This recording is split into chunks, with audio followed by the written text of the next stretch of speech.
What is going on, everyone? It's your boy Johnny5 here with a brand new video, and today I'm going to talk about dating in the Navy. I'm going to start off by talking about dating outside of the Navy. So what I mean by that is dating someone else that is not in the military or Navy. You're going to be stationed more than likely somewhere besides where you used to live. Some people get lucky and they get stationed where their hometown is. You may or may not want that. Some people want to actually just leave. Some people want to go back home if they have that choice to.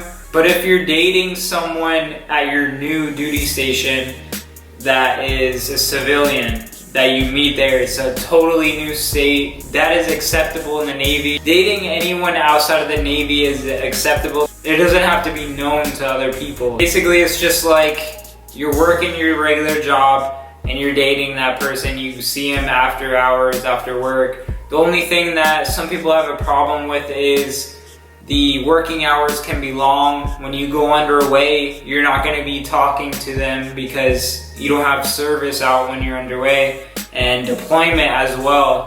Can you trust that person? Can you do that long distance relationship with that person? And they have to trust you, you have to trust them. Obviously it's going to be hard. It's up to you. You're going to know if your relationship can withstand that, if you trust each other enough to continue with that relationship. So that's what dating outside the Navy comes down to, because you're going to be underway a lot, you're going to be working long hours, it's going to be hard, you have to keep communication up, you have to make sure everything is healthy with that, otherwise it's not going to work correctly. That's just my advice and my opinion on that. Dating someone in the Navy, it has to be not fraternization. What I mean by that is you can't, there's so many regulations that goes into fraternization. You're not supposed to date someone at your command because that's going to interfere with work. That's the mission, the job. It's not going to work correctly because you need to focus on your job when you're at work. If you have someone there, a significant other, that's going to make it harder for you to focus on your job. So they look down upon that.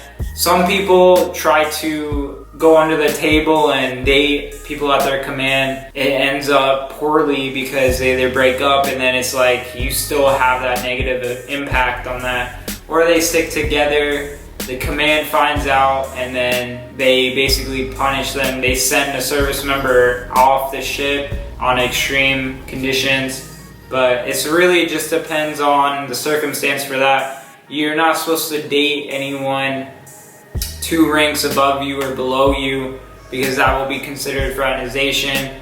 You can't date an officer, obviously. Ultimately, my advice is don't date someone at your command.